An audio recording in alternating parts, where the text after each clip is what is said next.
ونصلي ونسلم على سيدنا ومولانا محمد رسوله النبي الأمين المكين الحنين الكريم الرؤوف الرحيم. أما بعد، بسم الله الرحمن الرحيم. عزیز محترم علی اصغر چودھری صاحب، صدر منہاج القرآن یوتھ لیگ پاکستان، معزز خواتین و حضرات، عزیز طلباء و طالبات، یہ پہلو اللہ رب العزت کے فضل اور اس کے لطف و احسان سے باعث مسرت و اطمینان ہے اور بہت اعتبارات سے خوشگوار ہے کہ آج قائد اعظم یونیورسٹی کے اس سبززار میں طلباء اور طالبات سے خطاب کرتے ہوئے اسلام اور جدید سائنس کے انتہائی اہم موضوع پر روشنی ڈالنے کا موقع ملا ہے. یہاں کے طلباء اور تحقیق منہاج القرآن کے نوجوان وابستگان بہت عرصے سے تقاضا کر رہے تھے، مگر میں پچھلے 2-2.5 سال کی بہت زیادہ مصروفیات کے پیش نظر معذرت خواہ ہوں کہ پہلے وقت نہ نکال سکا.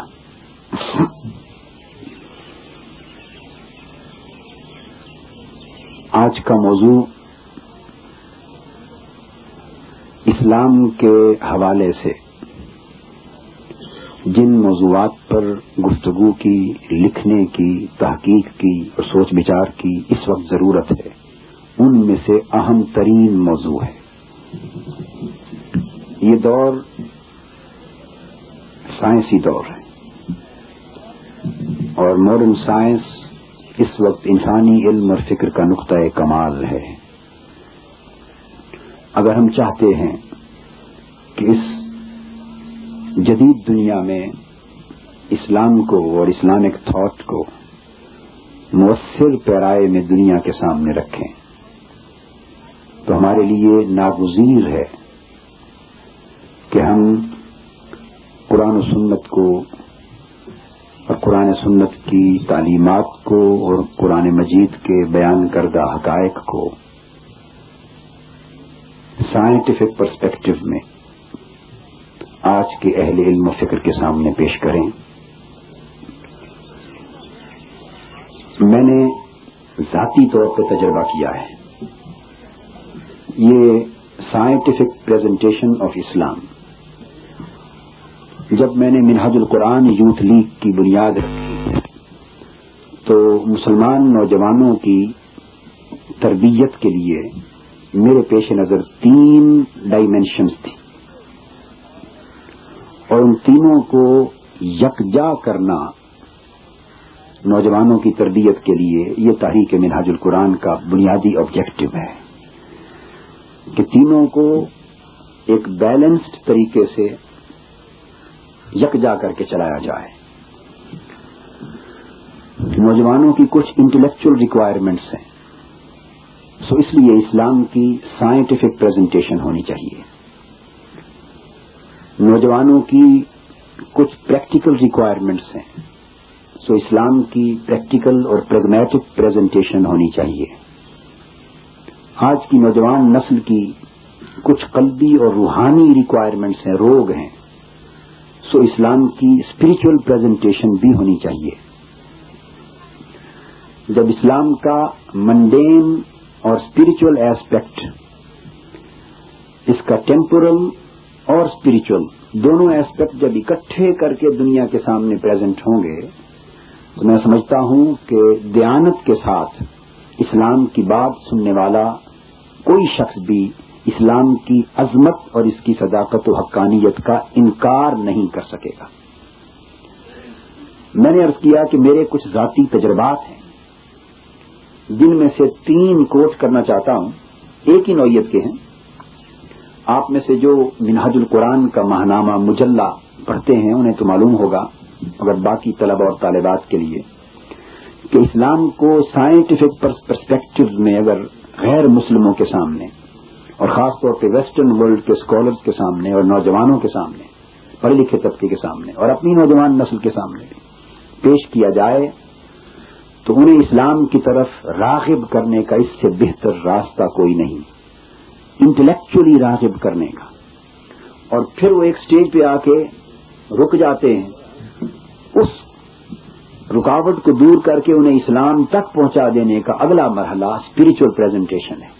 ان دو چیزوں کو میں نے، کیونکہ پریکٹیکل پریزنٹیشن میں امت بدقسمتی سے بڑی پور ہو گئی ہے اس وقت۔ عمل آپ کا، امت مسلمہ کا، ہمارا آپ سب کے سامنے سب سے بڑا آبجیکشن یہ ہوتا ہے کہ جس عظیم اسلام کی آپ بات کرتے ہیں وہ عملاً کہاں ہے؟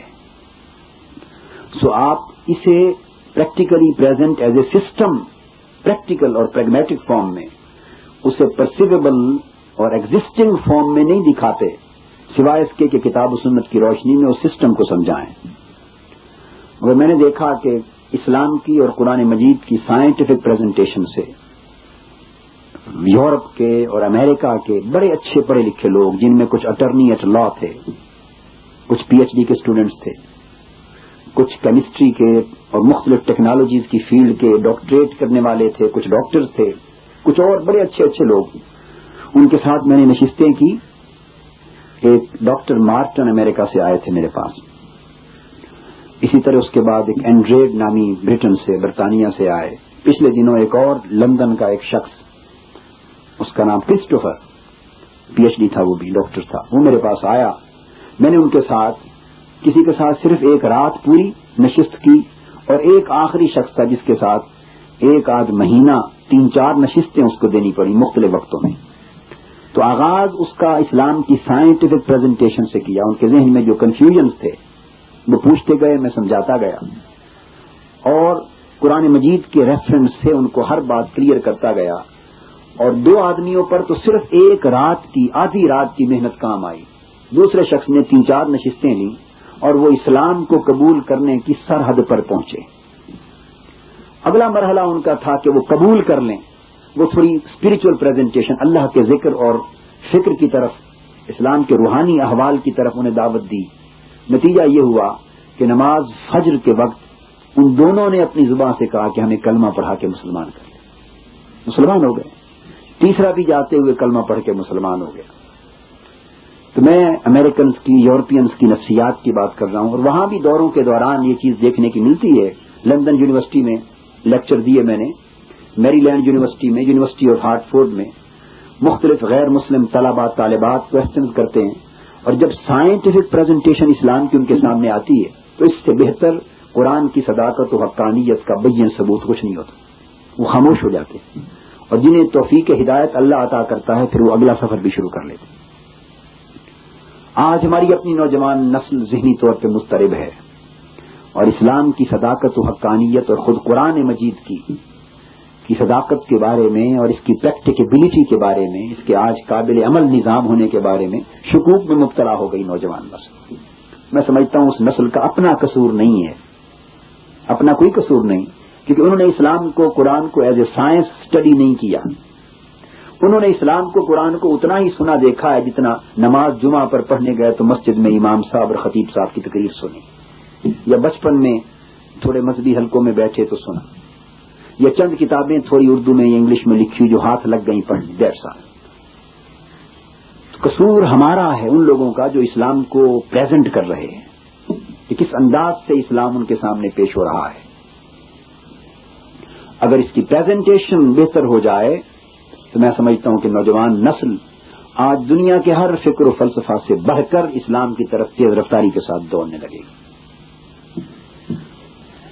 کیوں یہ موضوع منتخب کیا، اسلام اور جدید سائنس؟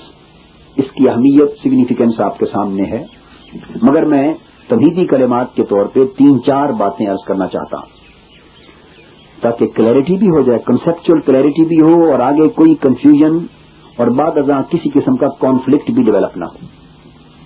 سب سے پہلی بات تو یہ ذہن نشین کر لیں کہ قرآن مجید کا مطالعہ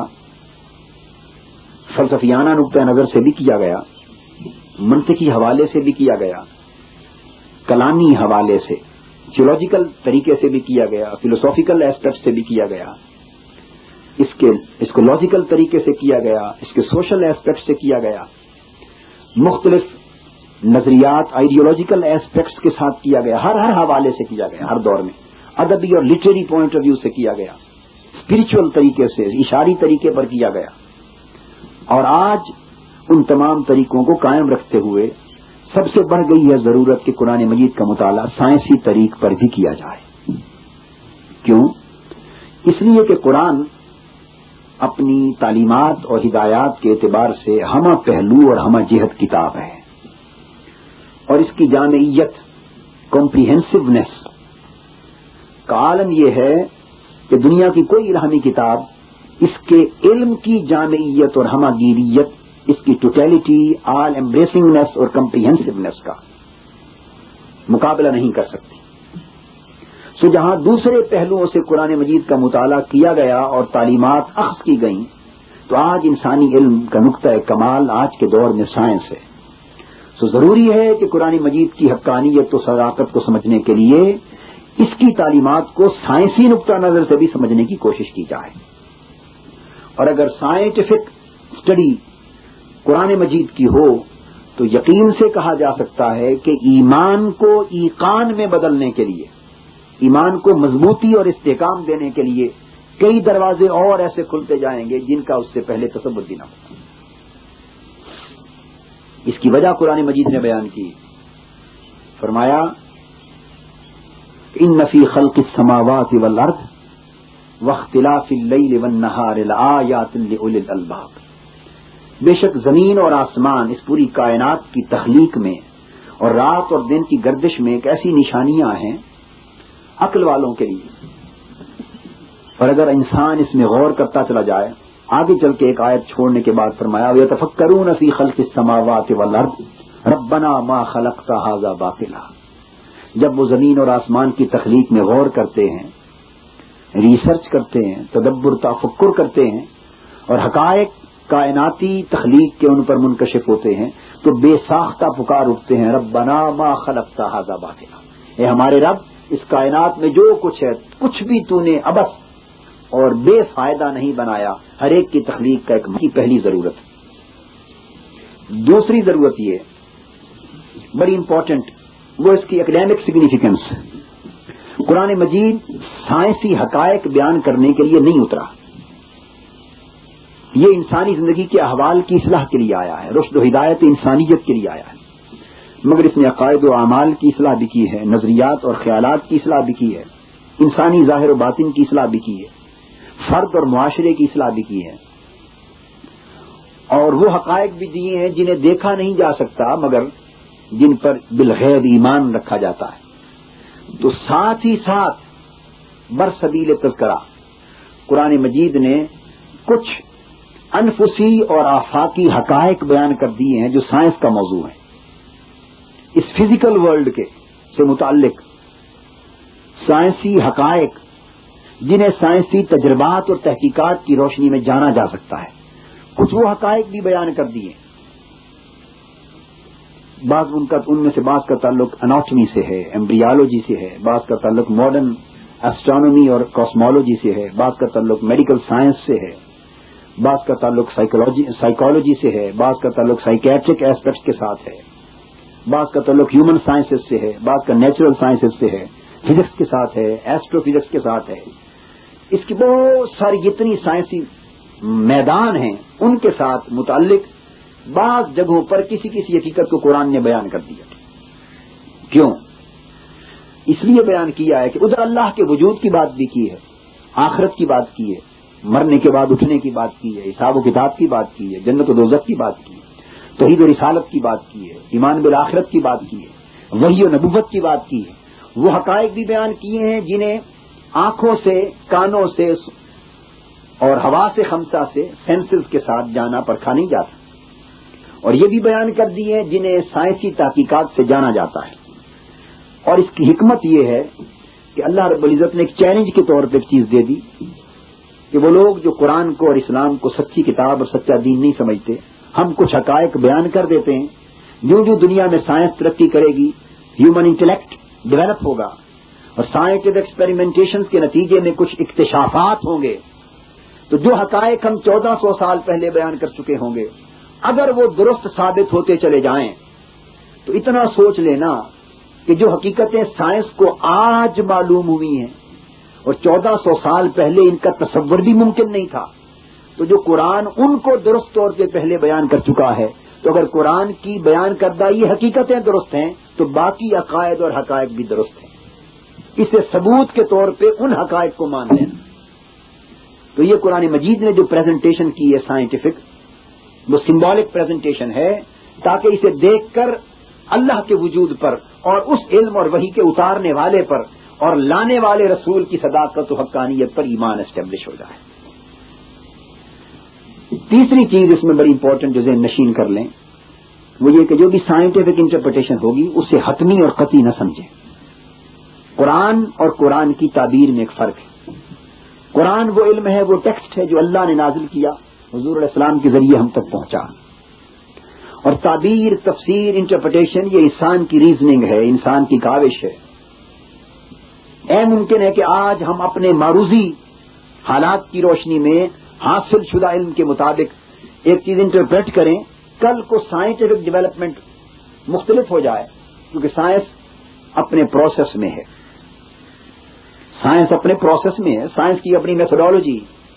اس میتھڈالوجی میں کبھی آغاز ہوتا ہے سائنس کا ایک مشاہدہ سے، آبزرویشن ہے، پھر اس کے بعد اس کے سامنے ایک پرابلم آتا ہے، پھر سائنس آگے بڑھتی ہے، پرابلم کو سالو کرنے کے لیے ہائپوتھیسس کریٹ ہوتا ہے، ہائپوتھیسس کے بعد پھر ایکسپیریمنٹیشن ہوتی ہے، ایکسپیریمنٹیشن کے بعد تھیوری وجود میں آتی، اور تھیوریز میں سے کسی تھیوری کو یونیورسل لا کا درجہ ملتا ہے. یہ سائنٹیفک میتھڈالوجی 6 درجات پر مشتمل. تو سائنس ایک ڈیولپمنٹل پروسیس میں، ایوولوشنری پروسیس میں ہے، ارتقاء کے مرحلے میں ہے. سو اس لیے جو تعبیر آج کی جائے گی اور کل کو ایک نئی تعبیر سامنے آئے تو تعبیر کے مختلف ہونے کا معنی قرآن مجید کے غلط یا مختلف ہونا نہیں ہے. انسانی علم ہے، ارتقاء پذیر ہے، تعبیرات بھی ارتقاء پذیر ہیں.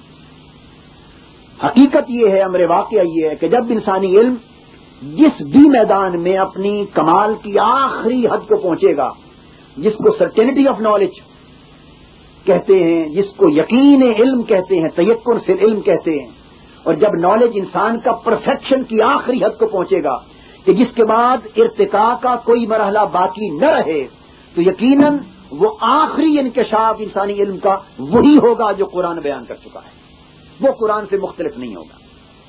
یہ بات ذہن نشین کر لیں کہ اس میں ڈیولپمنٹ، اختلاف، فردر چینج اور آلٹریشن اس کی پاسبلٹی ہے، اور اگر ایسی کوئی چینج آئے آج کی بیان کردہ تعبیر سے تو وہ قرآن پر اختلاف نہیں ہوگا، وہ ایک اسی طرح کا پروسیس ہے جس طرح سائنس ایک پروسیس سے گزر رہی ہے. مگر ایفرٹس ہونی چاہیے قرآن کی سائنٹیفک انٹرپریٹیشن پر تاکہ سائنسی طریق پر قرآن کو سمجھا جائے، بیان کیا جائے. مگر یہ بات ہمیشہ ملوز رہے کہ اس کو اور قرآن کو ایک فرق سامنے رکھ کر کہیں ایسا نہ ہو کہ کہیں کہ ایک تعبیر کی روشنی میں آپ انٹرپریٹ کریں اور کہیں کہ ایگزیکٹلی یہی قرآن ہے. اس میں گنجائش ہونی چاہیے، انسان کی انٹرپریٹیشن ہے. یہی وجہ ہے کہ پہلے مفسرین بھی تعبیر کرتے ہیں، دوسرا کسی ایک رائے پہ ایک اور موقف پیش کر دیتا ہے، تیسرا مفسر ایک اور موقف پیش کر دیتا ہے، تو علم ارتقاء کے مرحلوں سے گزرتا ہے. یہ بات ذہن نشین کر لیں. سائنسی حوالے سے قرآن اور اسلام کو سمجھنے کی ضرورت کے تحت کہ قرآن مجید نے ارشاد فرمایا وَلَقَدْ صَرَّفْنَا فِي هَذَا الْقُرْآنِ مِنْ كُلِّ مَثَلٍ وَكَانَ الْإِنسَانُ أَكْثَرَ شَيْءٍ جَدَلًا. قرآن مجید کہتا ہے، دعوت، سائنسی فکر کی دعوت دیتا ہے. یتفکرون، یتدبرون، یعقلون، تاقلون، عقل استعمال کرو، سمجھو کائنات کو، اے اولی الالباب تدبر کرو، تفکر کرو، کائناتی حقائق کو سمجھو. اس کی دعوت تو ہر جگہ ہے، ہر جگہ ہے. مگر میں اسپیسیفک ریفرنس دے رہا ہوں. فرمایا کہ ہم نے اس قرآن میں لوٹا لوٹا کر ہدایت اور حقیقت کو سمجھانے کے لیے ہر قسم اور ہر طرح کی مثالیں دی، جس میں سائنسی حوالے بھی دیے، انفسی حوالے بھی دیے، آفاقی حوالے بھی دیے، حیاتیاتی حوالے بھی دیے ہیں اور طبیعی حوالے بھی دیے ہیں، ہر قسم کی مثالیں اور حوالے دیے ہیں اور لوٹا لاٹا کر دیے ہیں تاکہ انسان کسی بھی طریق پر حق کو پہچان لے۔ مگر فرمایا کہ اکثر چیزوں میں انسان حقیقت آشکار ہونے کے بعد بھی نادانی سے جھگڑا کرتا رہتا ہے۔ تو اس قرآن نے اور اسلام نے حقائق کے ہر گوشے اور ہر ہائی ڈائمینشن کو ایکسپوز کرنے کی ایفرٹ کی۔ اسی کوشش کی ایک کڑی ہے جو اس وقت میں آپ کے سامنے پیش کر رہا ہوں۔ قرآن مجید نے سائنسی مطالعہ کے حوالے سے ہمارے سامنے دو دنیایں رکھی، عالم انفس اور عالم آفاق، جس کو آپ ہیومن سائنسز کہیں گے اور نیچرل سائنسز کہیں گے۔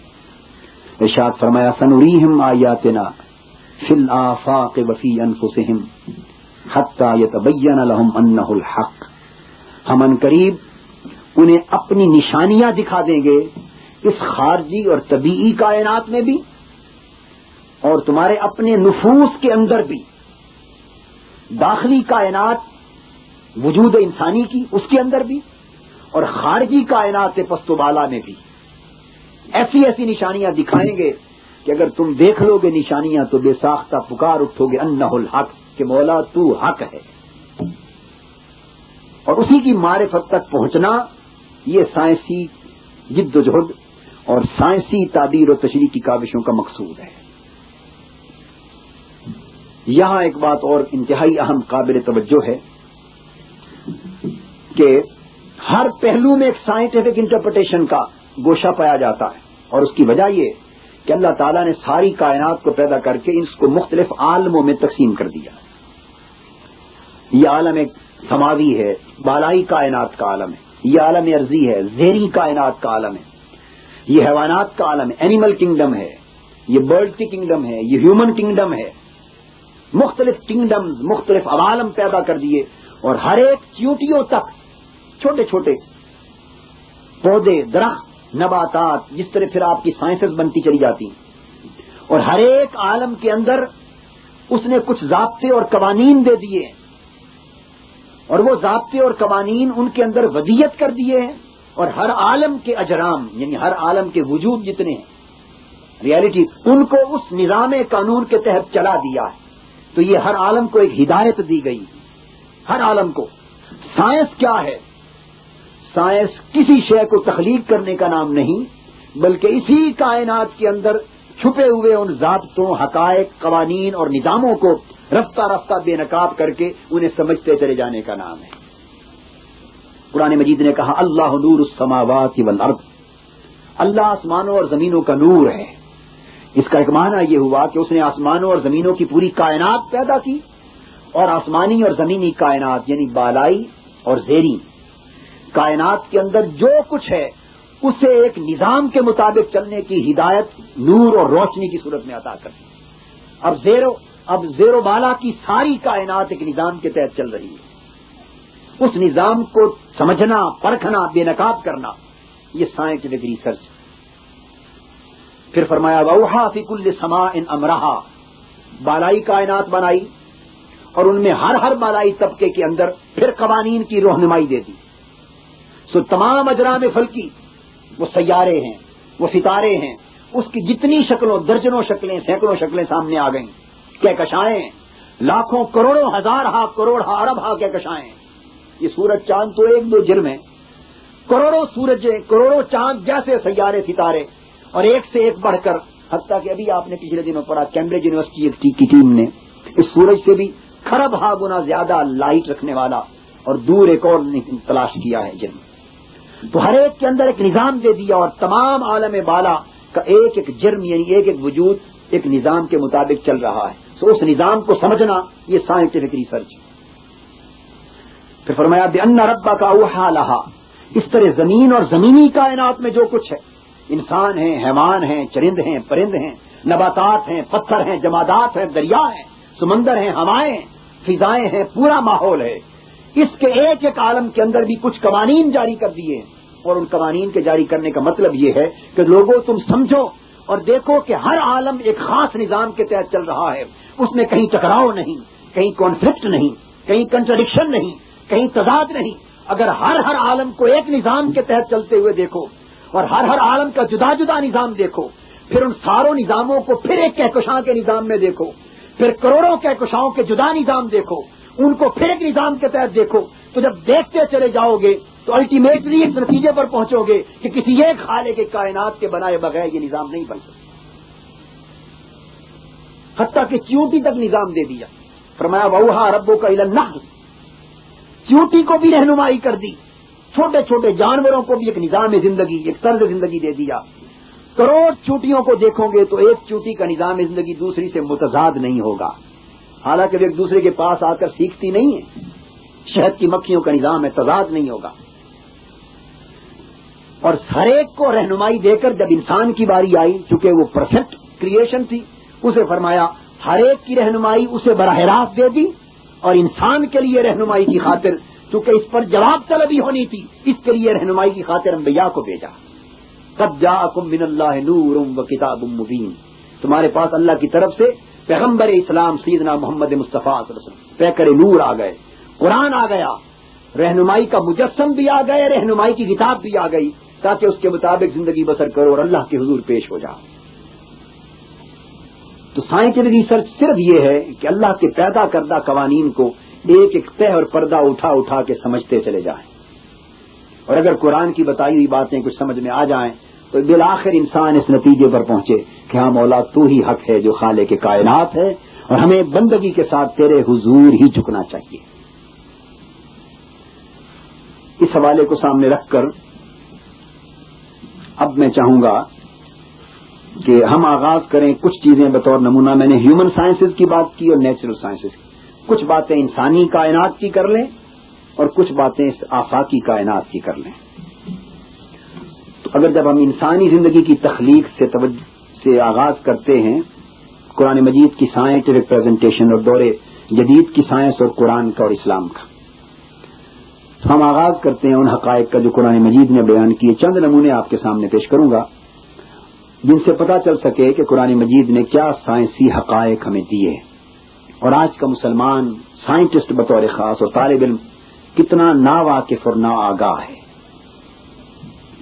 اللہ رب العزت نے ارشاد فرمایا یا ایھا الناس اتقوا ربکم الذی خلقکم من نفس واحدہ، اے انسانوں، اے لوگو، عبادت کرو اور بندگی اختیار کرو اپنے اس رب کی جس نے تم سب کو ایک جان سے، یعنی سنگل لائف سیل سے پیدا کیا۔ اب ہم بیالوجی کی بات کر رہے ہیں، یہاں سے اناٹمی اور ایمبریالوجی کی طرف آئیں گے۔ ایک سنگل لائف سیل سے پیدا کیا۔ دوسرے مقام پر ارشاد فرمایا سورہ انعام میں، یہ لفظ قابل توجہ ہے، والذی انشأکم من نفس واحدہ، اللہ وہی ہے جس نے اے انسانوں تمہاری حیاتیاتی نشو و نما ایک جان سے کی، یعنی تمہاری بیولوجیکل ڈیولپمنٹ اور نرشمنٹ اور ایوولوشن، اور پھر تمہاری ایمبریولوجیکل ڈیولپمنٹ، تمہاری اناٹمیکل ڈیولپمنٹ ایک سنگل سیل سے کی۔ انشأکم، حیاتیاتی نشو و نما کی، اور آغاز اس کا ایک جان سے ہوا، اور اس ایک جان سے آغاز کر کے قرآن مجید کہتا ہے کہ اس سنگل لائف سیل کو پھر ہم نے ڈیوائڈ کر کے دو میں بدلا، پھر اس کی فردر ڈویژن کی، اور یوں تمام انسان مرد یا عورت اسی سیلولر ڈویژن کے نتیجے میں مارز وجود میں آئے۔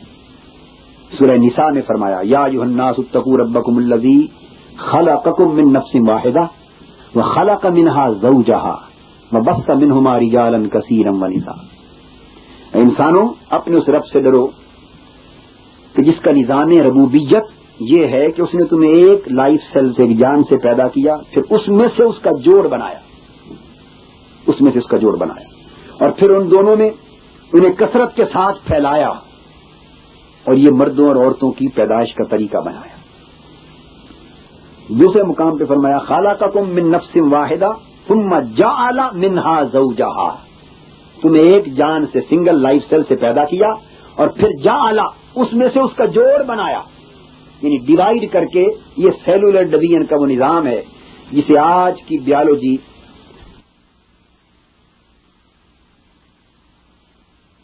ہوتی، اس کے بعد آگے پھر development, embryological development, stage by stage development کا آغاز ہوتا ہے۔ اس میں قرآن مجید نے بیان کیا ثم جعلناہ نطفۃ فی قرار مکین ثم خلقنا النطفۃ علقۃ، ہم اس نطفے کو جس پر میجک فلوئڈ ہے زیگوٹ کی شکل میں جو ماں کے رحم میں استقرار پکڑتا ہے، پھر ہم اسے محفوظ مقام پر نطفے کی شکل میں رکھتے ہیں اور پھر اس نطفے کو خلقنا النطفۃ علقۃ، پھر ہم اس نطفے کو رحم میں معلق شے بنا دیتے ہیں. یا میں نے ایک خاص ترجمہ کیا ہے علقۃ، علقہ علق سے ہے، جیسے فرمایا اقرأ بسم ربک الذی خلق خلق الانسان من علق. عام ترجمے آپ دیکھیں اس میں ہوگا کہ ایک پھٹکا، مگر واقعہ یہ ہے کہ بے شک آغاز اسی پھٹکے سے ہوا، نطفہ سے آغاز ہوا، مگر جو علق ہے، علق اسی سے تعلق نکلا ہے. میں آپ کو بالکل اس کے معنی کو ایکسپلین کر دیتا ہوں. تعلق اسی علق مادہ سے نکلا ہے، اور معلق جب کوئی شے لٹکتی ہے اسے آپ کیا کہتے ہیں؟ معلق. تو یہ علق اور علقہ سے نکلا ہے، لٹکنا. اب یاد رکھ لیں کہ 1400 سال پہلے جب غار حرا میں یہ قرآن کی پہلی آیت اتری اور حضور علیہ السلام نے جا بجا سورہ المومنون میں ثم خلقنا النطفۃ علقۃ جب بیان کیا، تو نہ کوئی مائکروسکوپ تھی، نہ مائکروسکوپک اسٹڈی تھی، نہ رحم مادر کا یہ مطالعہ تھا. یہ تو صدیوں بعد کی آج کی ڈیولپمنٹ. اور مائکروسکوپک اسٹڈیز تو آپ کو معلوم ہے کہ ابھی چند سال پہلے ان کا آغاز ہوا ہے، چند ڈیکیڈز پہلے. مگر جو بات قابل توجہ ہے وہ یہ کہ علاقہ کا لفظ استعمال کیا، اور علاقہ کا معنی اور علق کا معنی ہے معلق شے، اور ساتھ معلق، اور اس کے اندر یہ کہ وہ جو جال کی طرح پھنسا ہوا اور جمع ہوا ہو اسے رحم مادر میں معلق کر دیا. آج جب مائکروسکوپک اسٹڈیز ہوئی، ڈاکٹر کیتھ مور کو اگر آپ دیکھیں تو وہ جو ایمبریالوجی اور اناٹمی پہ اتھارٹی ہیں آج، کینیڈا یونیورسٹی آف ٹورانٹو کے پروفیسر ہیں، اور دیگر ایمبریالوجی پر جتنی کتابیں آپ اسٹڈی کریں آپ دیکھیں گی کہ نطفہ کے بعد پہلی سٹیج جو اندر آتی ہے چینج کے بعد وہ یہ کہ ایک بنتا ہے ہینگنگ ماس، اور اس کو آپ اپنی کتابوں میں پڑھتی ہیں اور پڑھتے ہیں clinging to the endometrium of the uterus. Uterus کا جو اینڈومیٹریم ہے اس میں کلنگ کرتا ہے، معلق ہوتا ہے، ہینگنگ ماس، اور جالے کی طرح آپس میں جکڑا ہوا اور جمع ہوا ہوتا ہے. یہ اسٹڈی کی گئی مائکروسکوپ کے ذریعے کہ علاقہ اس طرح وجود میں آتا ہے کہ شکل اس کی جالے کی طرح جکڑا ہوا ہوتا ہے، جمع ہوا ہوتا ہے، اور رحم میں معلق ہوتا ہے. اب بات یہ ہے کہ قرآن جب نازل ہوا نبی امی پر، نہ کوئی مائکروسکوپ تھا اور نہ رحم مادہ کے مشاہداتی مطالعہ تھے، مگر یہ کون ذات تھی جس نے رسول پاک صلی اللہ علیہ وآلہ وسلم کو قرآن کی زبان میں یہ علم عطا کر دیا کہ دوسرے مرحلے میں علاقہ رحم مادر میں ایک جال کی طرح جمع ہوا معلق مادے میں بدل جاتا. اس کی اسٹڈی پیش. اور اس کے بعد آگے پھر قرآن مجید نے کہا اس کی 6 سٹیجز بیان کی. یہ stages of embryo, developmental stages of embryo ہیں. تو پہلی بیان کی ثم جعلناہ نطفۃ فی قرار مکین، ہم اسے نطفہ بناتے ہیں، یہ سپرمیٹک لیکوڈ ہے. پھر ثم خلقنا النطفۃ علقۃ، پھر ہم ان نطفے کو علقہ میں بدلتے ہیں، اور علقہ ہے hanging mass clinging to the endometrium of the uterus. اس کے بعد فرمایا فخلقنا العلقۃ مضغۃ، پھر ہم نے علقہ سے لوتھڑا بنایا. اس کی 3rd سٹیج آتی، یہ ہے چیوڈ لمپ. یہ چیوڈ سبسٹینس ہوتا ہے، تو علقہ سے مضغہ بنتا ہے، چیوڈ لمپ ہے. پھر 4تھے نمبر پہ فرمایا فخلقنا المضغۃ عظاما، پھر ہم اسی لوتھڑے سے ہڈیاں بناتے ہیں. تو 4تھی سٹیج پر اسکیلیٹل سسٹم پیدا ہوتا ہے، اس لوتھڑے میں ہڈیوں کا ایک ڈھانچہ آتا ہے. اور پھر فرمایا فکسونا العظام لحما، پھر ہم ان ہڈیوں کے ڈھانچے پر گوشت پوشت کو چڑھاتے ہیں. مسکولر سسٹم آتا ہے اسکیلیٹل سسٹم کے بعد. اور پھر specific stage by stage development کرتے ہوئے پھر فرمایا ثم انشأناہ خلقا آخر، حتیٰ کہ جب مدت پوری ہوتی ہے تو ایک نئی مخلوق کے طور پہ انسان کا بچہ وجود میں آ چکا ہوتا ہے۔ اب میں نے جو ڈاکٹر کیتھ مور کا ریفرنس دیا، اور آپ ایمبریالوجی کی کتابیں پڑھیں، ان کی پکچرز کو دیکھیں، اس کے اوپر پوری سٹڈیز ہیں، آپ کا میڈیکل کالجز میں تو ایک سبجیکٹ ہے پورا، وہ بیان کرتے ہیں۔ اور ڈاکٹر کیتھ مور نے تو حیرت زدہ ہو کر کہا، اس نے کہا کہ یہ سٹڈیز اناٹمی اور ایمبریالوجی کی آج 20-30 سال پہلے انسانی علم میں آئیں۔ اس ترتیب کا علم کسی کو نہ تھا، اس ترتیب وار ڈیولپمنٹ کا علم حتمی طریقے سے پہلے کسی کو نہ تھا، یہ لیٹسٹ ڈیولپمنٹ ہے۔ مگر قرآن اور اللہ کا رسول 1400 سال پہلے جب سائنسی اکتشافات کا کوئی تصور انسانی علم و فکر کی کائنات میں نہ تھا، اس وقت وہ نبی امی مکہ کی وادیوں میں آواز بلند کر کے چیلنج فرما رہا ہے، اور جو 1400 سال بعد آج کی سائنسی اکتشافات سے وہ چیلنج درست ثابت ہو رہا ہے۔ اور وہ کیا کہ لوگوں، نطفہ سے سب سے پہلے لیکوڈ سے ہینگنگ ماس بنتا ہے، سائنس نے آج اس کی تصدیق کر دی۔ ہینگنگ ماس فلوئڈ لمپ میں بدلتا ہے، سائنس نے آج اس کی تصدیق کر دی۔ اب فلوئڈ لمپ سے یہ بھی کہا جا سکتا تھا کہ اس سے گوشت پوسٹ بنتا ہے، مگر نہیں، فرمایا اس سے اسکیلیٹل سسٹم بنتا ہے، ہڈیوں کا ڈھانچہ بنتا ہے۔ اور آج ایمبریالوجی نے بتایا کہ اس فلوئڈ ماس سے پہلے ہڈیاں وجود میں آتی ہیں، اور ہڈیوں کے بعد پھر جا کر مسکولر سسٹم وجود میں آتا ہے، اور مسکولر سسٹم کے بعد پھر ایک خلق آخر، ایک پورا وجود مکمل ہونے لگتا ہے۔ اور مکمل ہونے کی شرائط پھر کیا ہے؟ فرمایا انا خلقنا الانسان من نطفۃ امشاج نبتلیہ فجعلناہ سمیعا بصیرا۔ ان مرحلوں میں سے پلٹ پلٹ کر پھر اس کے اندر سینسز کا آغاز ہوتا ہے، تو قرآن نے کہا فجعلناہ سمیعا بصیرا، پھر ہم اسے پہلے سننے والا بناتے ہیں اور بعد میں دیکھنے والا بناتے ہیں۔ اور آج ایمبریالوجی کہتی ہے کہ the primordia of the internal ears appear before the beginning of the eye, آنکھوں کی دیکھنے سے پہلے اس کے کان کا انٹرنل پریمورڈیا اپیئر ہوتا ہے، پہلے سننے کی سماعت کی قوت پیدا ہوتی ہے، پھر دیکھنے اور سمجھنے کی قوت پیدا ہوتی ہے۔ تو قرآن مجید نے حتیٰ کہ اس کی مختلف سینسز کے آپریشنل ہونے اور فنکشنل ہونے کی بھی جو ترتیب بیان کی ہے، اس ترتیب میں ایک مقام پر بھی آج کی سائنس مختلف نتیجے پر نہیں پہنچ سکتی۔ اسی پر کمنٹ کیا ہے ڈاکٹر کیتھ مور نے، اس نے کہا کہ یہ وہ حقائق ہیں کہ دیانتداری کے ساتھ جنہیں اسٹڈی کرنے کے بعد اس نتیجے کے سوا کوئی نتیجہ سامنے نہیں آتا کہ یہ کوئی حق کتاب ہے جسے اللہ نے اپنے برگزیدہ رسول پر اتارا ہے۔ یہ اللہ کی الہامی ہدایت کے بغیر انسانی علم نہیں ہو سکتا۔ اور پھر یہ جو ڈیولپمنٹ ہے یہ رحم مادر میں کس طرح ہوتی ہے؟ قرآن کہتا ہے کہ تاریکی کے 3 پردوں کے اندر ہوتی ہے۔ ارشاد فرمایا الزمر میں خلقناکم فی بطون امہاتکم خلقا من بعد خلق فی ظلمات 3، اور ہم تمہیں ماؤں کے پیٹ میں تاریکیوں کے 3 پردوں کے اندر ایک حالت کے بعد دوسری حالت کے ذریعے مرحلہ وار تخلیق کرتے ہیں، سٹیج بائی سٹیج تخلیق کرتے ہیں، مگر یہ پورا ڈیولپمنٹل پروسیس 3 پردوں کے اندر کمپلیٹ ہوتا ہے۔ یہ قرآن مجید نے یہ بھی 1400 سال پہلے اعلان کیا۔ آج ایمبریالوجی اور اناٹمی اس نتیجے پر پہنچی ہے کہ واقعتاً وہ 3 ہی ویلز آف ڈارکنیس ہیں، 3 ہی تہیں اور پردے ہیں، جن میں سے ایک کا نام انٹیریئر ابڈومینل وال ہے، دوسری کا نام یوٹرائن وال ہے، اور تیسرا ایکسٹرا ایمبریونک ممبرینز ہیں۔ یہ ظلمات 3 ہی پردے ہیں پیٹ کے اندر، جن کے اندر انسان کا ایمبریو مرحلہ وار تخلیق پذیر ہوتا ہے، ارتقاء پذیر ہوتا ہے۔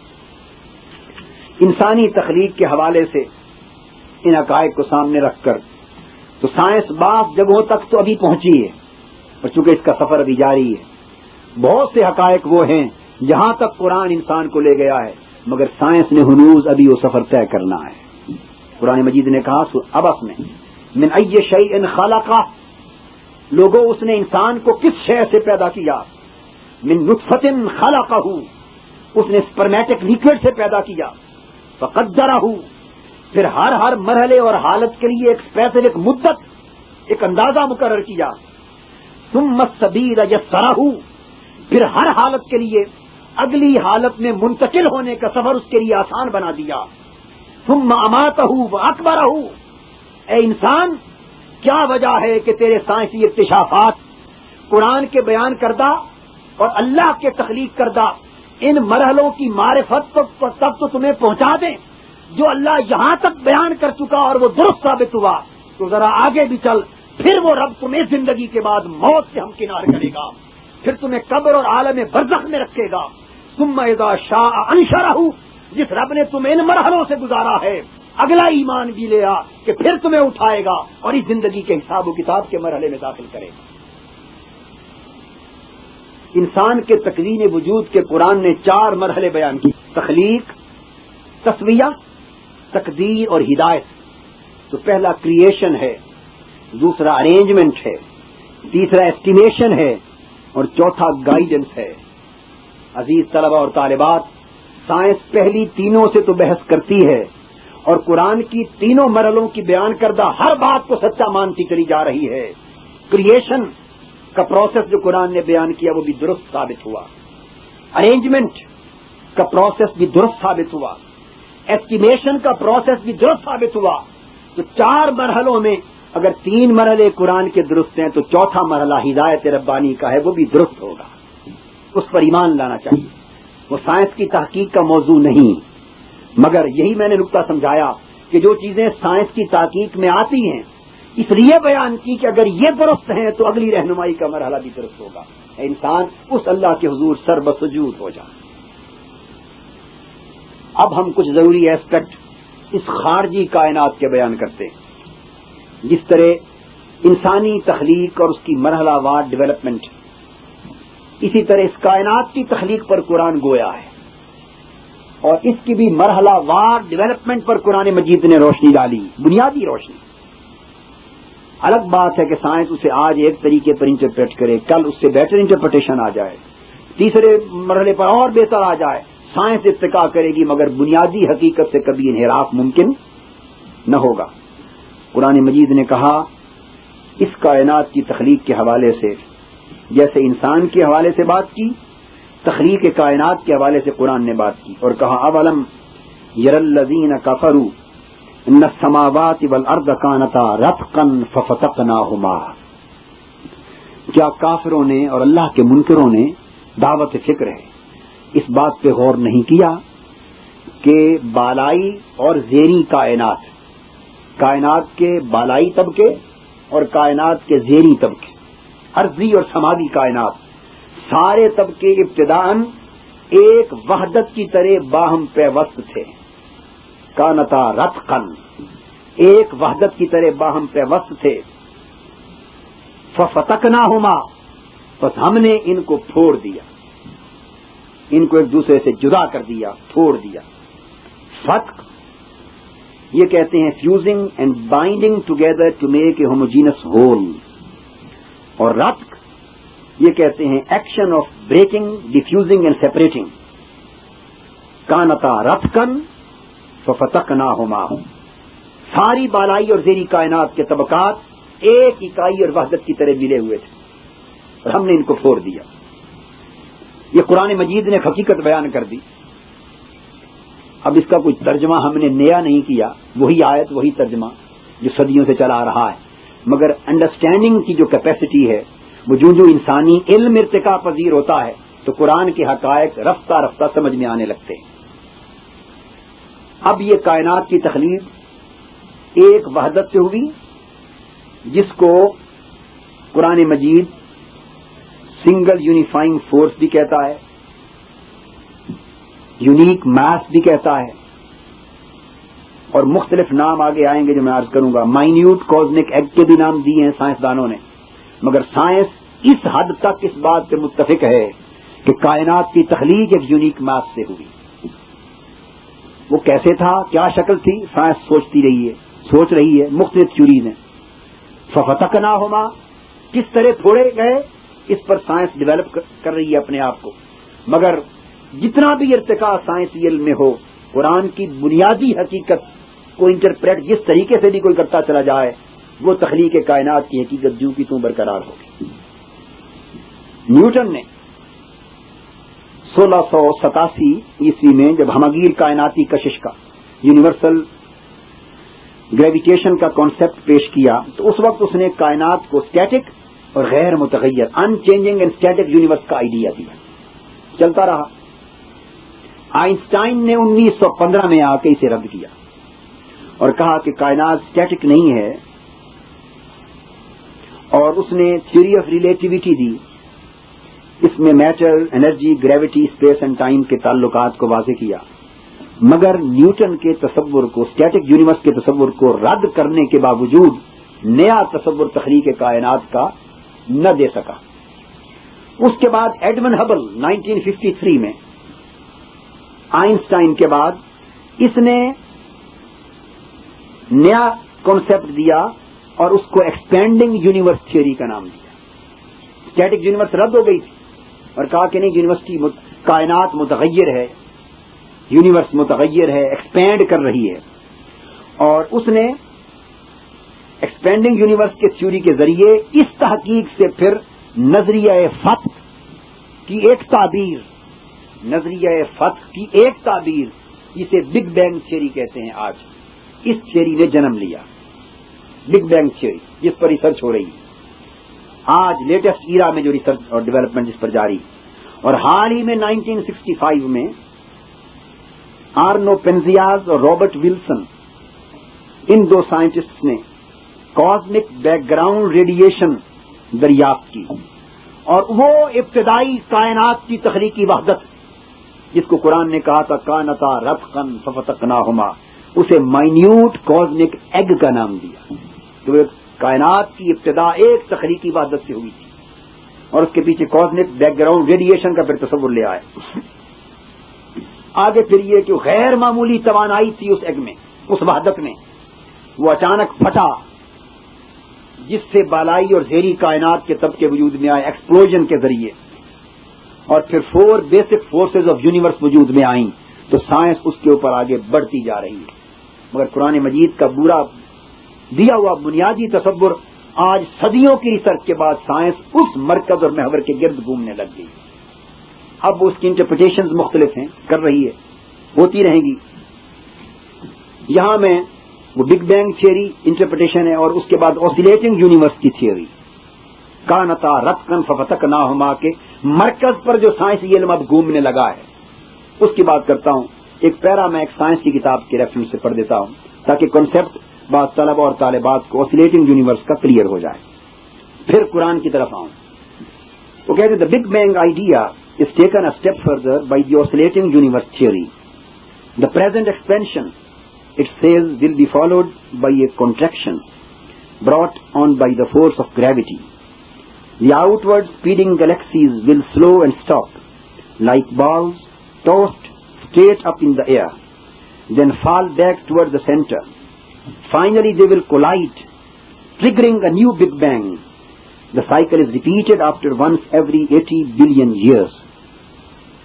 Most scientists believe that the universe will continue to expand, but that at a certain point, matter will collapse into huge black holes. Hydrogen and helium, which today constitute most of the universe, will be used up in the thermonuclear fire of stars.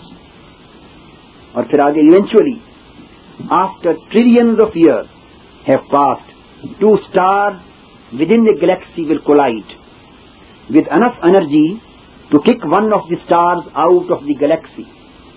ٹکراؤ ہوں گے، ستاروں کو نکال باہر پھینکیں گے، collagen ہوگا، contraction ہوگی، چیزیں ٹکرائیں گی آپس میں.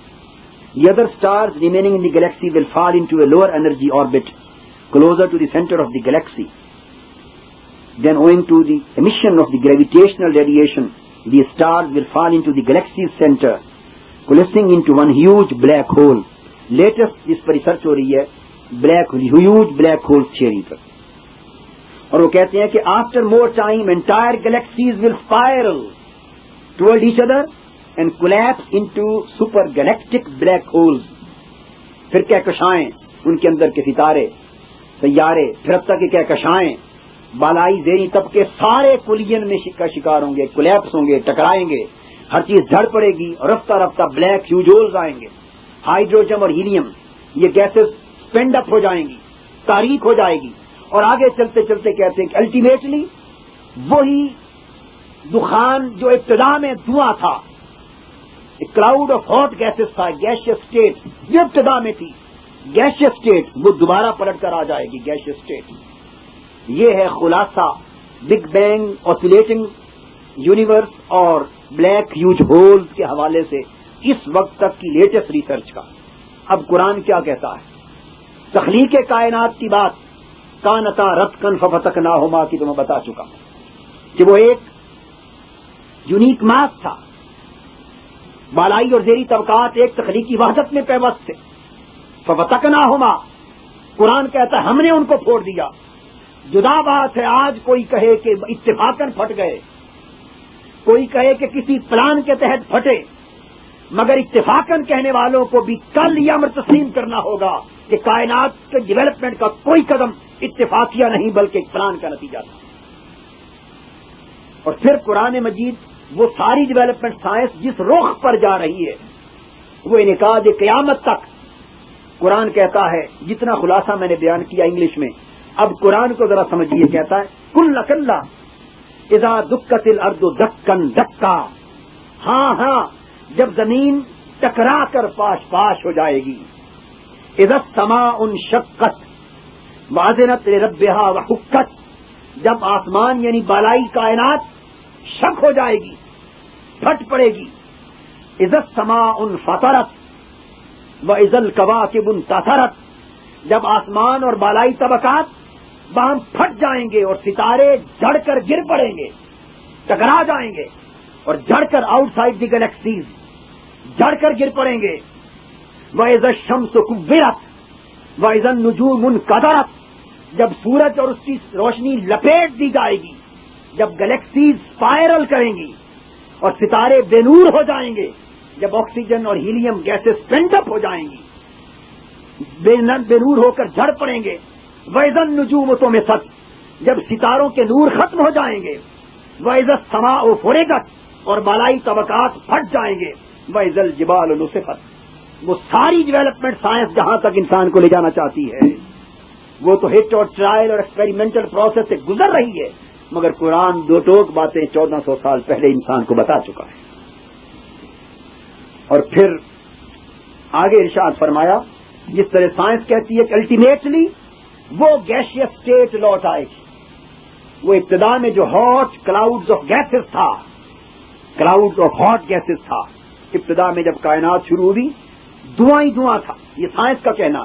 قرآن کہتا ہے ثم استوى الى السماء وهي دخان، پھر وہ بالائی کائنات کی طرف متوجہ ہوا تو ابتدا میں صرف دھواں ہی دھواں تھا، اور سائنس کہتی ہے کہ اختتام میں بھی دھواں ہی دھواں ہوگا، اس کائنات کا اینڈ بھی کولیجن پر، کنٹریکشن پر اور دھویں پر ہوگا۔ اور قرآن بتاتا فارتقب یوم تأتی السماء بدخان مبین، بس اس دن کا انتظار کرو جب قیامت کا دن آئے گا اور کائنات پھر سارا دھواں ہی دھواں میں بدل جائے گی۔ تو سفر تخلیق کائنات کبھی دھواں سے ہوا، گیشیس اسٹیٹ سے، اختتام بھی گیشیس اسٹیٹ پہ ہوگا۔ اس سے زیادہ دو ٹوک کلیئر کٹ ٹیکسٹ کیا ہوگا قرآن کا یا کسی حکم الہی اور ہدایت ربانی کا، ان حقائق کو واضح کرنے والا دنیا کی کوئی الہامی کتاب اس طور پہ، بلکہ ڈاکٹر مورس بیوکائی جس نے the Bible the Quran and science لکھی، سائنس کی کمپیریٹو اسٹڈی کی بائبل اور قرآن کے ساتھ، اسے الٹیمیٹلی یہ کہنا پڑا کہ بائبل میں بیان کی ہوئی ایک بات بھی سائنٹیفک ریسرچ کے مطابق درست ثابت نہیں ہوتی، چونکہ وہ تحریف ہو چکی، بدل چکی، اپنی اصل حالت پہ قائم نہیں، اور قرآن میں بیان کردہ ایک حقیقت بھی سائنس اس کو غلط ثابت نہیں کر سکی۔ یہ کنکلوژن تھا ڈاکٹر مورس بیوکائی، فرینچ سائنٹسٹ تھا، ایز اے کرسچن یہ کنکلوژن تھا جس کنکلوژن نے اسے قبول اسلام پر مجبور کیا، الٹیمیٹلی ہی بیکیم مسلم۔ تو میں عرض کر رہا تھا کہ یہ تخلیق کائنات ہے، پھر اس کے بعد اس کے ڈیولپمنٹل پروسیسز ہیں۔ قرآن کہتا ہے کہ ہم نے ساری کائنات کو 6 ادوار میں پیدا کیا. 6 ایراز آف کریشن. ان میں 2 دور اور یہ 6 ادوار 2 مرحلوں میں 2 فیزز میں تقسیم ہیں. ایک دور ہے period before the appearance of life. دوسرا مرحلہ ہے period after the appearance of life. مرحلہ قبل ظہور حیات، زندگی کی اپیئرنس سے پہلے کا دور. دوسرا زندگی کی اپیئرنس کے بعد کا دور. اس کو تقسیم کیا، اور پہلے مرحلے کو جو اپیئرنس آف لائف سے پہلے کا ہے اس کو قرآن مجید نے 2 یوم کہا. پہلے مرحلے کو 2 ادوار کہا. یوم سے مراد دور ہے، specific era, specific and stipulated time, اس کو یوم کہتے ہیں. یوم سے مراد خالی طلوع اور غروب آفتاب والا 24 گھنٹے کا دن نہیں ہے. قرآن کہتا ہے طویل مدت کے عرصے کو بھی یوم کہتے ہیں. حتیٰ کہ 50,000 سال کا جو عرصہ ہوگا قیامت کا اس کو بھی یوم کہا جائے گا. ہوں گے 50,000 سال مگر کہلائے گا یوم. اور یہ اس کی قدرتوں میں سے ہے کہ وہ کسی کے لیے تو 50,000 سال کی مدت ہوگی ایک یوم. یوم مینز 1 پیریڈ.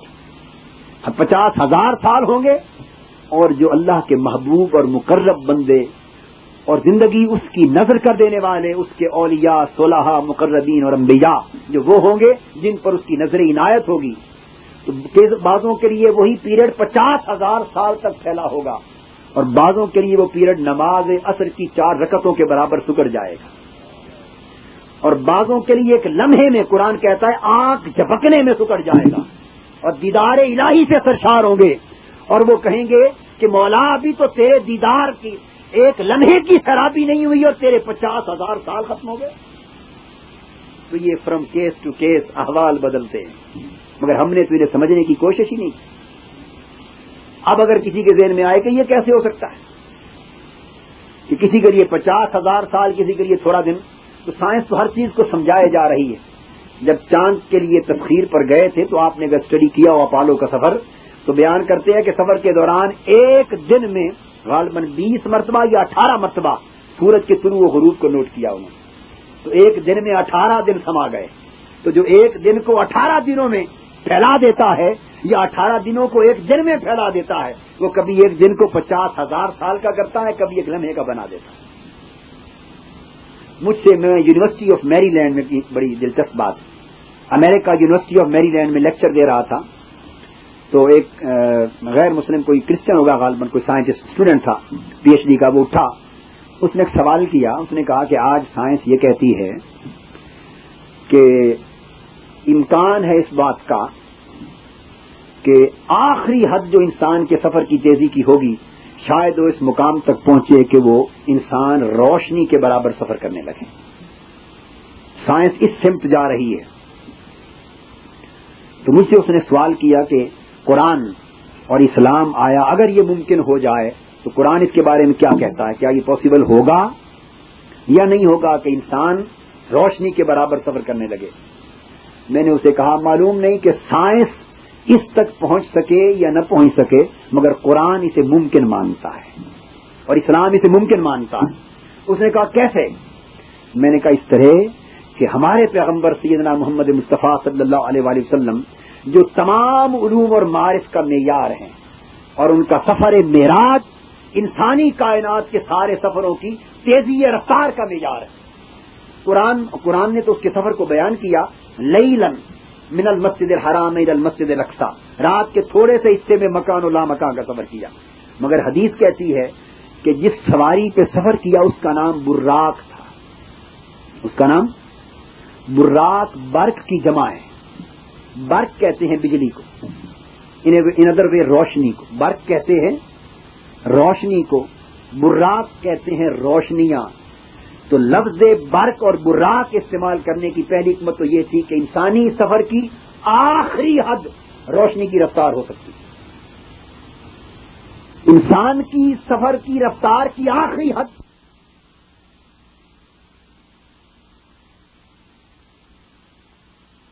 سفر کی رفتار کی آخری حد تو روشنی کی رفتار ہوگی. جہاں سائنس کا ادراک رک جائے گا وہ ہوگی سنگل سپیڈ آف لائٹ. مگر پیغمبر اسلام صلی اللہ علیہ وآلہ وسلم کو روشنیوں کی رفتار دے کر تصور دے دیا کہ پیغمبر اسلام کو ملٹیپل سپیڈ آف لائٹ عطا کی گئی. تو روشنی کی رفتار 1,86,000 میل فی سیکنڈ ہے. یہ روشنی کی رفتار ہے، یہ single light speed of light. مگر ملٹیپل سپیڈ کا معنی یہ ہے کہ وہاں کروڑ لائٹ ایئر ایک لمحے میں سمو جائیں تو رفتار مصطفیٰ بنتی ہے. اور علامہ کہتے ہیں سبق ملا ہے یہ معراج مصطفیٰ سے مجھے کہ عالم بشریت کی زد میں ہے گردو.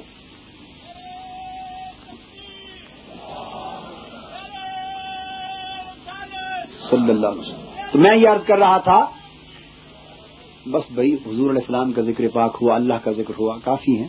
میں تو بھائی سارے نعروں کو مانتا ہوں، مگر ضرورت زیادہ کنسنٹریشن کی ہے نعروں کی بجائے. بات سمجھ میں آ جائے اور آگے کمیونیکیٹ کر لیں تو میرے لیے سارے نعرے پورے ہو گئے اور مقصود حاصل ہو گیا. تو میں یہ عرض کر رہا تھا کہ قرآن مجید نے کہا کہ the period of life, the period before the appearance of life, زندگی کے ظہور سے پہلے کا دور، اس کو 2 دن کہا. فَقَضَاهُنَّ 7 سَمَاوَاتٍ فِي يَوْمَيْنِ. یہ ساری بالائی کائنات اور 7 طبقات. اور قُلْ أَإِنَّكُمْ لَتَكْفُرُونَ بِالَّذِي خَلَقَ الْأَرْضَ فِي يَوْمَيْنِ. اور ساری زیریں کائنات ارضی، یہ ساری بالائی اور زیریں کائنات کی تخلیق پہلے مرحلے میں 2 ادوار میں ہوگی. اور پھر جب زندگی زمین پر ظاہر ہو گئی تو اپیئرنس آف لائف کے بعد پھر فرمایا وَجَعَلَ فِيهَا رَوَاسِيَ مِنْ فَوْقِهَا وَبَارَكَ فِيهَا وَقَدَّرَ فِيهَا أَقْوَاتَهَا فِي 4 أَيَّامٍ. تو زندگی کے ظاہر ہو جانے کے بعد اب اس زندگی کی تکمیل کے مرحلے 4 ادوار میں تقسیم کیے. اب سائنس آج جو جیولوجک ٹائم ٹیبل بیان کرتی ہے، جیولوجک ٹائم ٹیبل، اس کے مطابق سائنس کہتی ہے کہ زندگی کی اپیئرنس سے پہلے کا دور یہ ازوئے کیرا ہے. اور اس ازوئے کیرا کو قرآن نے یومین سے تعبیر کیا. جب زندگی ظاہر نہ ہوئی تھی مگر کائنات کی تخلیق عمل میں آئی. اور زندگی ظاہر ہونے کے بعد کے مرحلے قرآن نے تو بتا دیا تھا نا کہ 4 ایام 4 ادوار میں. آج سائنس کہتی ہے کہ واقعہ یہی ہے کہ ظہور حیات کے بعد کا ارتقا کل 4 مرحلوں پر مشتمل ہے. ان میں ایک پری کیمبرین پیریڈ ہے، ایک اینشنٹ لائف کا پیریڈ ہے، ایک مڈل لائف کا پیریڈ ہے، ایک ماڈرن لائف کا پیریڈ ہے. یہ 4 مرحلے. اور آج یہ ماڈرن لائف کا جو پیریڈ ہے اس کو سائنس کہتی ہے کہ یہ age of mammals and birds, mammalia کا. اب چونکہ وہ سائنس کی تحقیق اس وقت تو ایوولوشن کے اس تصور کے مطابق چل رہی ہے کہ وہ اسے حیوانوں میں سے انسان کو نکالنا چاہتے ہیں، تو اس لیے وہ میملز اور برڈز کی طرف آئے ہیں. مگر میں آج یہ کہنا چاہتا ہوں ہم تو نہیں ہوں گے، خدا جانے کتنی صدیوں سینکڑوں ہزاروں برس بعد سائنس نتیجے پر پہنچے گی. مگر وہ وقت آئے گا کہ science the age of mammal, birds اور ہیومنز پر جا کے منتج ہوگی. اسے تسلیم کرنا ہوگا کہ اس ارتقاء کا آخری مرحلہ ڈسٹنگوشڈ کریشن آف مین ہے.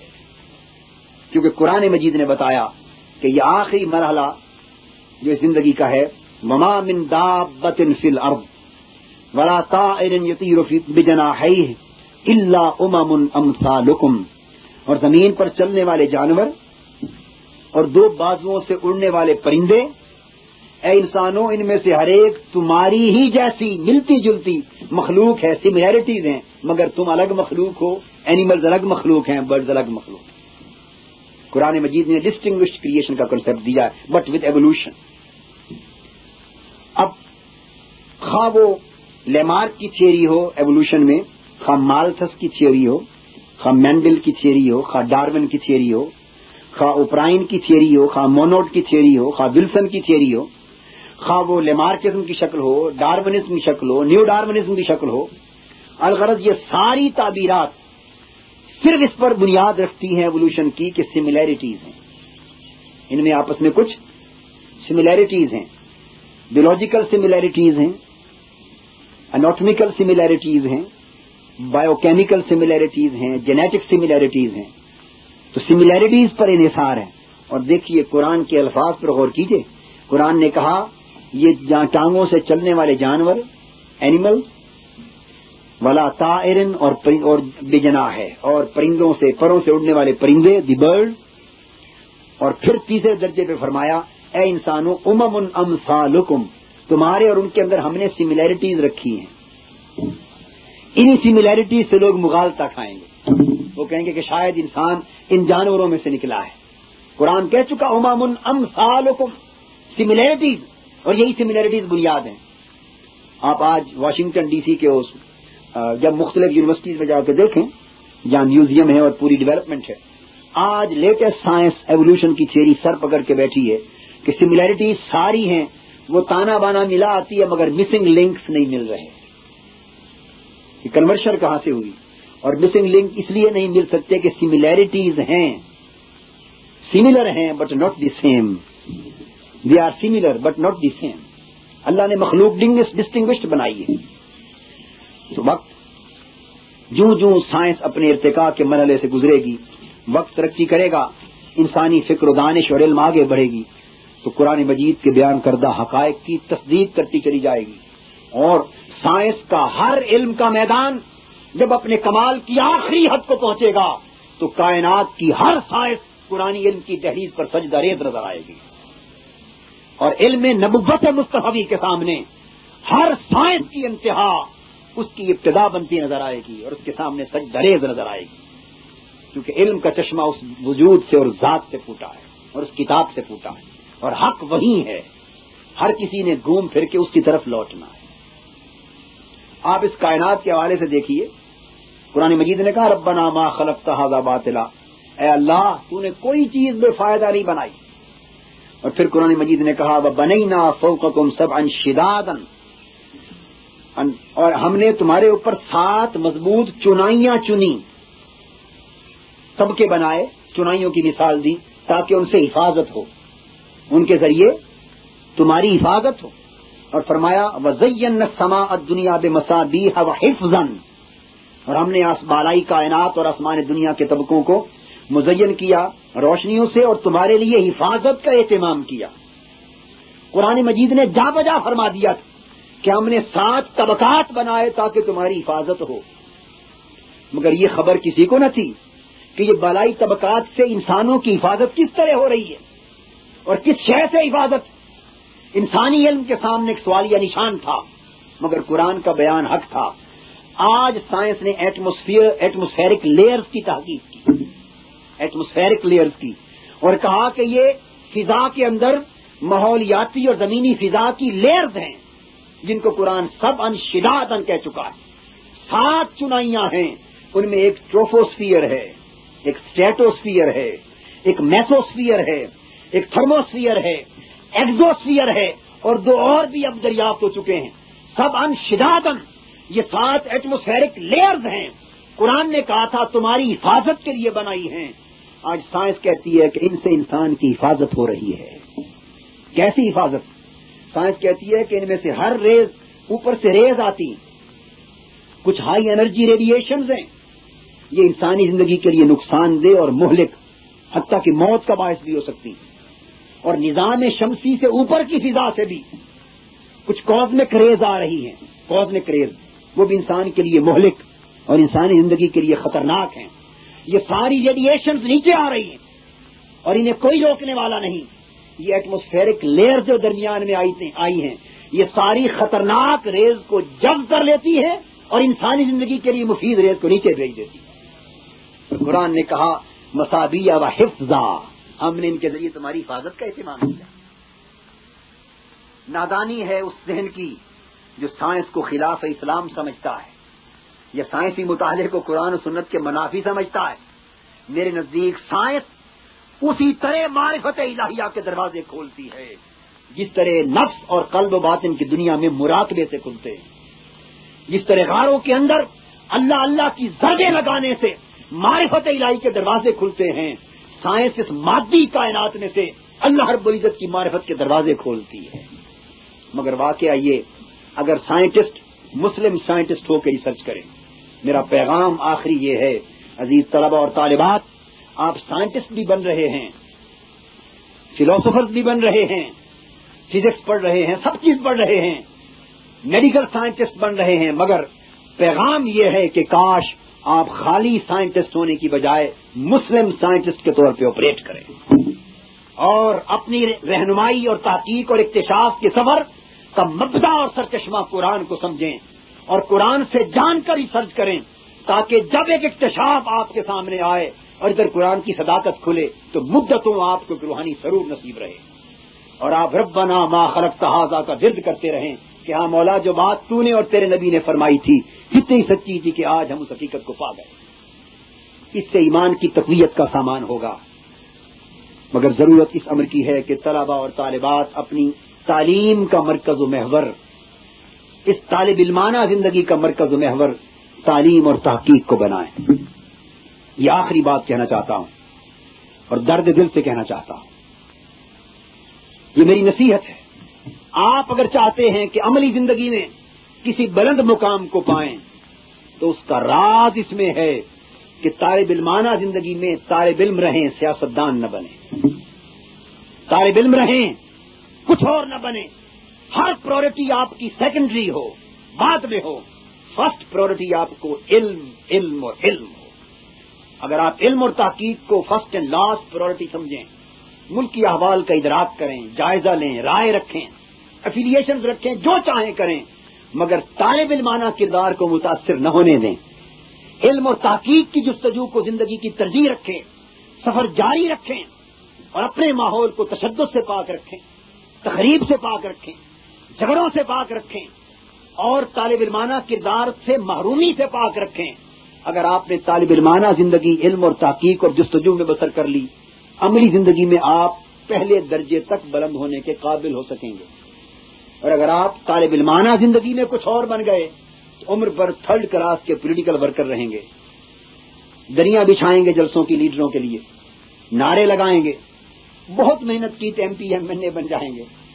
یہ کوئی کامیابی زندگی کی نہیں ہے۔ یہ ساری چیزیں علم اور تحقیق کی عظمت کے سامنے بڑی پست ہیں اور ساری بلندی علم اور عمل کی بلندی ہے۔ بس نصیحت یہ ہے کہ آپ کو زندگی کا یہ موقع میسر ہے، یونیورسٹی سے نکلنے تک بعد میں سارے عمل آپ کے پاس ہوں گے مگر حصول علم کا پروسیس ختم ہو چکا ہوگا۔ تو جب تک آپ یونیورسٹی میں ہیں یہ علم اور تحقیق کی درسگاہ ہے، اس کا ایک ایک لمحہ حصول علم پر صرف کر لے۔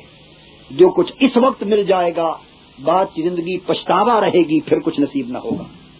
اور دوسری بات، علم کے ساتھ اپنے عمل کو پاکیزہ تر کر لیں اور عمل کی پاکیزگی سے ہی آپ کی زندگی روشن ہوگی۔ یہ جبینیں اللہ کے حضور سجدوں سے ناآشنا ہو گئی ہیں، اللہ کی معرفت سے دور ہو گئی ہیں، ہماری دلچسپیوں کے مرکز و محور اور ہو گئے ہیں۔ مگر ایک مسلمان سائنٹسٹ ہونے کی میں نے بات کی، وہ تبھی ممکن ہوگا کہ جبینیں پھر اللہ کے حضور جھک جائیں۔ اور یقین جانیے یہ دور طالب علمی کا ہے، اس میں بڑا جزوی علم ہوتا ہے، دو چار باتیں سرسری سی فلسفے کی اصطلاحیں آ گئیں، مارکس کی کیپیچھا پڑھ لی، فریڈرک اینجلز کو پڑھ لیا، ماؤ زیتونگ کو پڑھ لیا، لینن کے ورکس پڑھ لیے، اسٹالن کو پڑھ لیا، ادھر آدم سمتھ کو پڑھ لیا، مختلف فلاسفرز کو پڑھ لیا، روسو کو پڑھ لیا، مختلف فلسفے دو چار پڑھ لیے، اصطلاحیں آ گئیں، انگلش کے دو چار لفظ پڑھ لیے، جدید فلسفے کی دو چار باتیں پڑھ لی اور ہم نے سمجھا کہ ہم افلاطون بن گئے۔ یہ سب دھوکہ ہے نفس کا۔ ساری چیزیں پڑھیں مگر یقین رکھیں کہ یہ سب کچھ پست ہے۔